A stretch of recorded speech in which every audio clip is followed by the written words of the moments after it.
The first time I met her, it was in the middle of a battlefield on the planet Vathar 9. Alien war machines littered the scorched plains, their carcasses smoking from recent explosions. She emerged from the wreckage, laughing, yes, laughing, while dodging plasma fire as if the bullets themselves were part of a game. "You have no idea who I am," she shouted over the chaos, her silver blue eyes glinting with mischief and danger.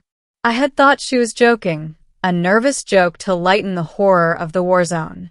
I was wrong. She wasn't kidding. Her species, the Tyrrali, were famed for their unpredictable combat style, intelligence, and innate psionic abilities. Even among their ranks, she was legendary, though I wouldn't learn that until later. To me, she had seemed like a fearless, reckless girl in the midst of carnage. But there was more than fearlessness in her eyes. There was strategy, cunning, and an innate understanding of human and alien behavior that would become my undoing. I was a human field operative, deployed to observe and, if possible, mediate the fragile ceasefire talks between the Tyrrali and their neighboring systems. My mission didn't involve combat, but the battlefield had a way of deciding what roles you must play. She had me pinned with a plasma rifle, her aim precise enough that a single misstep would have ended my life. And yet, she didn't fire. She only laughed. "Do you know what you're doing here, human?" she asked, circling me like a predator, sizing up its prey. "I'm here to negotiate peace," I replied carefully, knowing my words might mean little if my actions didn't align. She tilted her head, studying me with an intensity that made my chest tighten. "Peace," she scoffed. "Humans always so naive. You think words can stop what I do with a snap of my fingers."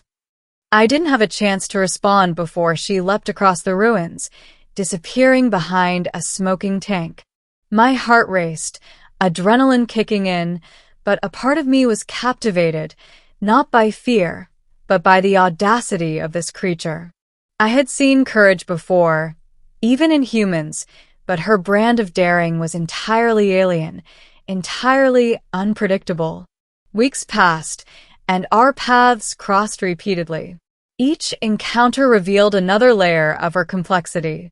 She was chaotic, mischievous, and utterly fearless, yet she was also deeply loyal to her people, strategic beyond measure, and capable of profound empathy. I began to realize that her laughter, her teasing, her mockery of human caution, it was all a test. One evening, on a neutral station orbiting the gas giant Cythera, I finally got a moment to confront her outside the battlefield. The station was quiet, almost eerily so, as we walked along the observation deck overlooking swirling clouds of the planet below. "You really don't get it, do you?" she said, her voice soft now, no longer carrying the teasing edge from before. "Get what?" I asked. "That I've been watching you, learning from you, seeing what makes humans different." I frowned. "Different how?" She turned to me, her eyes reflecting the soft light of the planet. "You have a kind of stubbornness that we don't see often in Tyrrali or other species for that matter. You keep standing up, even when the odds are impossible. You make choices that make no sense logically, but somehow they work. That's what makes you fascinating." I didn't know how to respond.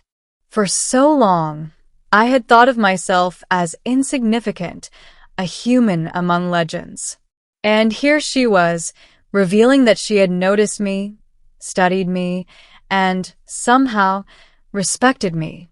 She laughed again, the same mischievous laughter that had first met me on the battlefield. "You think you know me, human, but you don't. Not even close."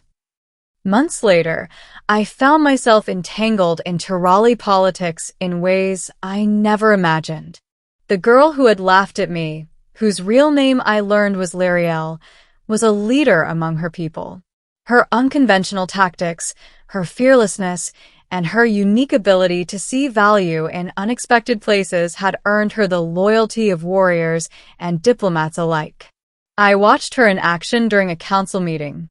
Aliens of various factions sat in tense silence as she presented her plan for a strategic alliance.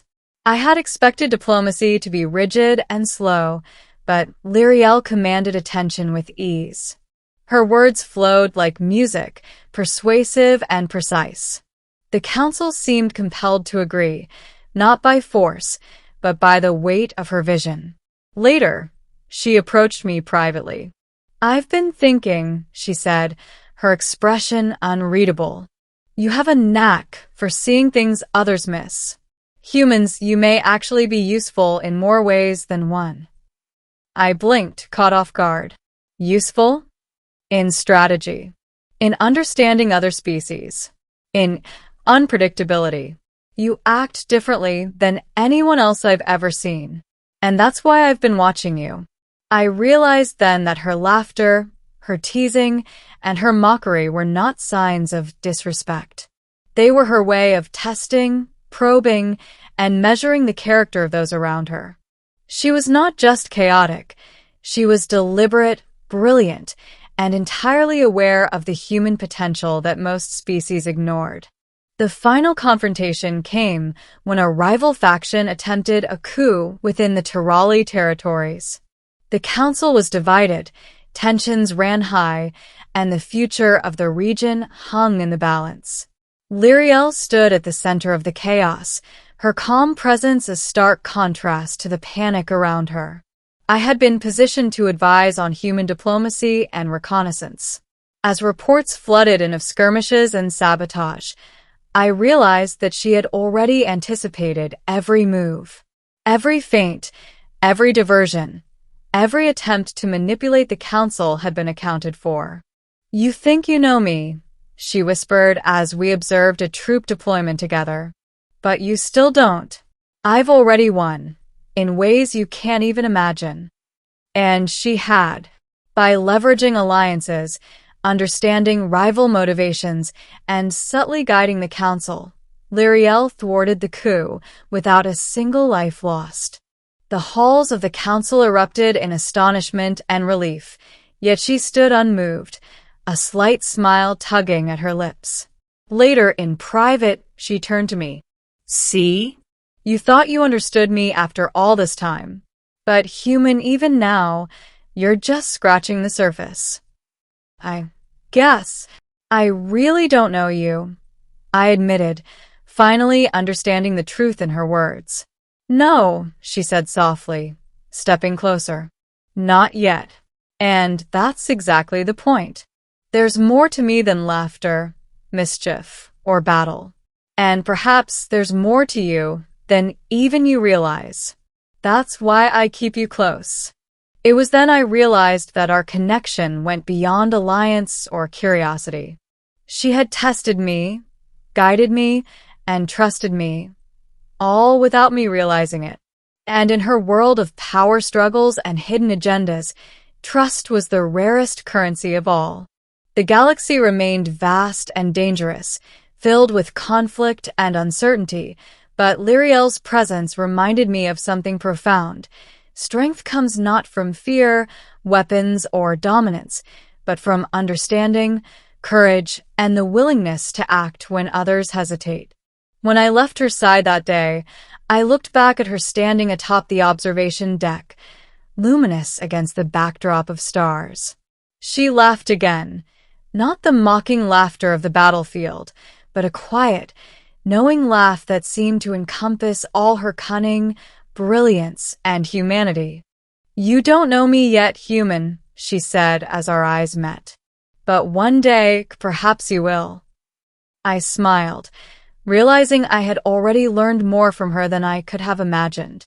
And in the vastness of the galaxy, I understood that some beings are impossible to fully know, yet their impact resonates through every choice, every act, and every moment we share.